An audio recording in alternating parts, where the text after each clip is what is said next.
success is an elusive thing, right? What is it? And I think it's very interesting that if most people can't define success, well, it means you made X amount of dollars.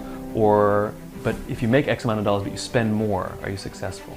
Or, well, it means you come home happy every day. Okay, how do you know when you're happy, you know?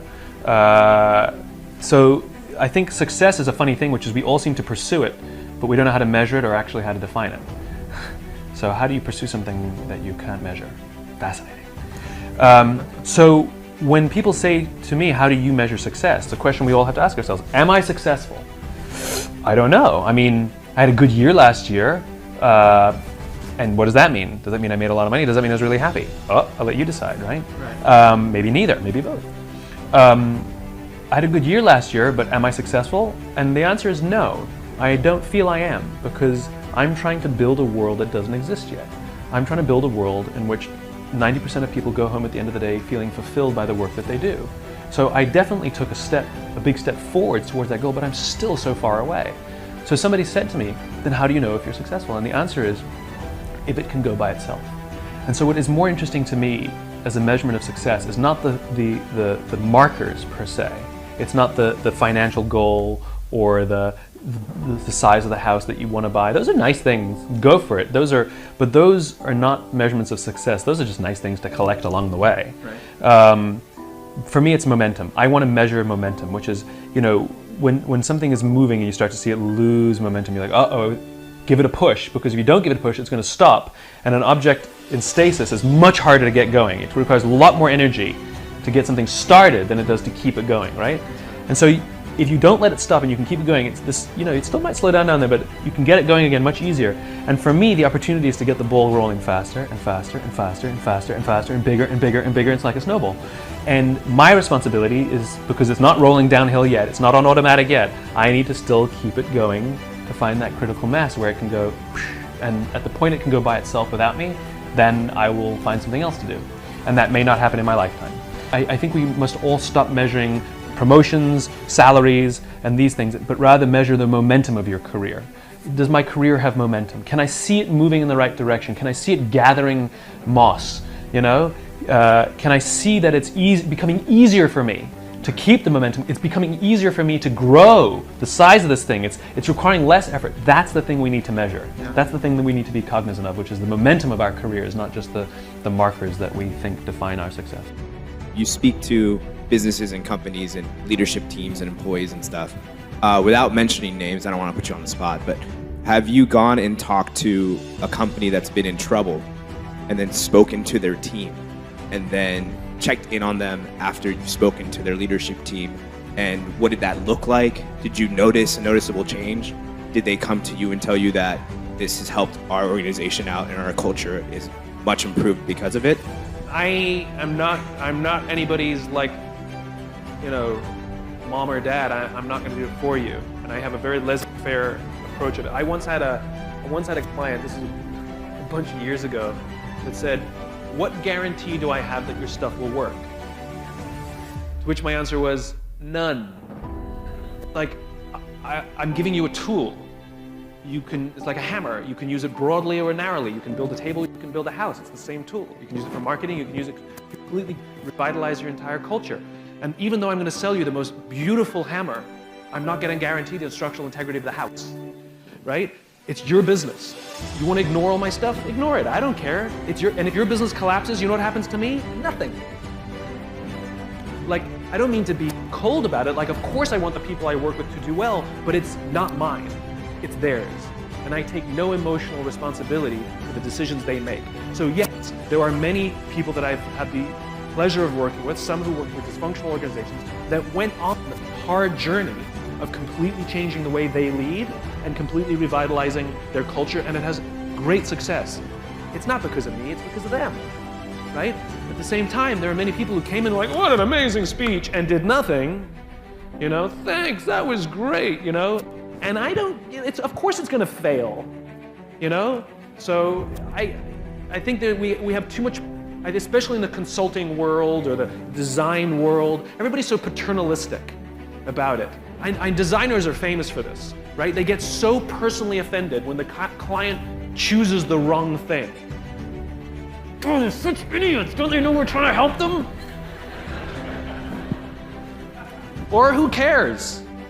Like it's their freaking business, right? That's what you find. I've had that. Instead of arguing with somebody for them to make the right choice, because we genuinely want to help them, what I have found is if you push the accountability onto, because when we argue, we're taking accountability.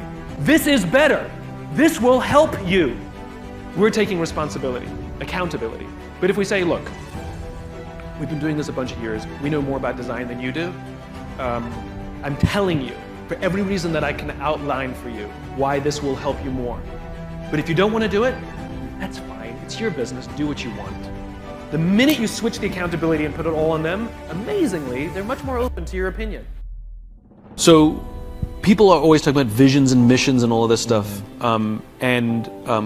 When people ask me, like, what example should I look to? Like, what company should I? I'm like, here's an organization with a vision, a cause. It was founded with a cause. It's an entrepreneurial venture. America is an experiment. It's an entrepreneurial venture where a bunch of people got together and decided we needed to start our own country because there were certain obstacles that were getting in the way of a vision that we had of a better kind of country, better kind of company, right? And they stated it right out of the beginning. All men are created equal, endowed with these unalienable rights, amongst which include life, liberty, and the pursuit of happiness. And it's not just a competitive statement, like to be the best, to be the most respected. That's not what it was. And I'm amazed how many companies start their visions or missions with that terribly egocentric language. It was an ideal. And the amazing thing is we've been good at it and bad at it in our history, but it's endured for 240 plus years because we fundamentally believe that we are at our best when we're pursuing that. But it is an ideal. We will never actually achieve all people are equal, but we will die trying. And that's the point. And it's the same for a company, which is true vision inside a company, is something that has nothing to do with your product. It is an ideal to which you will attempt to build and advance that ideal through your company with your product. You'll never achieve the ideal, but you'll die trying, and this is what gives our work meaning. This is what gives our lives purpose, right? The difference between vision and a goal is the finish line. A goal is 26.2 miles. You can simply count the metrics and know when you've completed your goal. A vision is having a crystal clear sense of what the finish line looks like, but no idea of how far away it is. Wow. And the reality is you will spend your entire life never actually crossing the finish line, but the joy that every marathon you complete, you feel like you're getting closer. Every milestone that you accomplish makes you feel like you're getting closer and closer to the ideal, and this is what gives our life and our work meaning. How are you learning to better manage and motivate teams? I'm learning to manage teams by allowing the teams to do more themselves.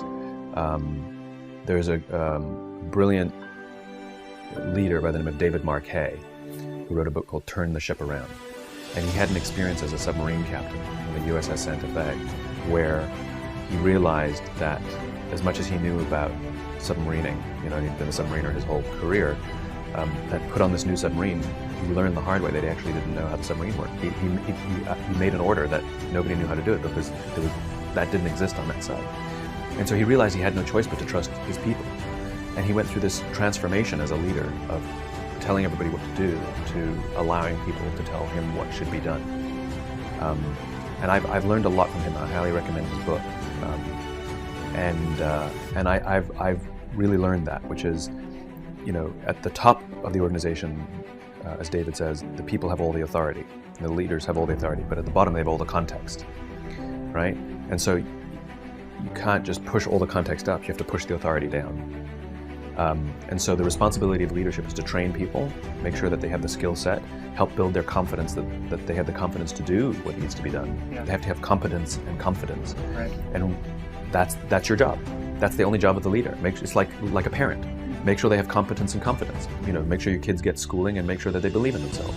And then leave them, And so I've done the same thing. Instead of sort of showing people how I would do it, I want them to learn how it's done, and feel good about themselves, and then just however they do it is how they do it. Yeah. And the result is remarkable. People feel better about coming to work. They feel like they have something to contribute. They feel more valuable, as opposed to just being told this is how I would do it or I'm going to do it this way. or do it my way. So yeah, completely changing my understanding of my job as more like a parent than a manager.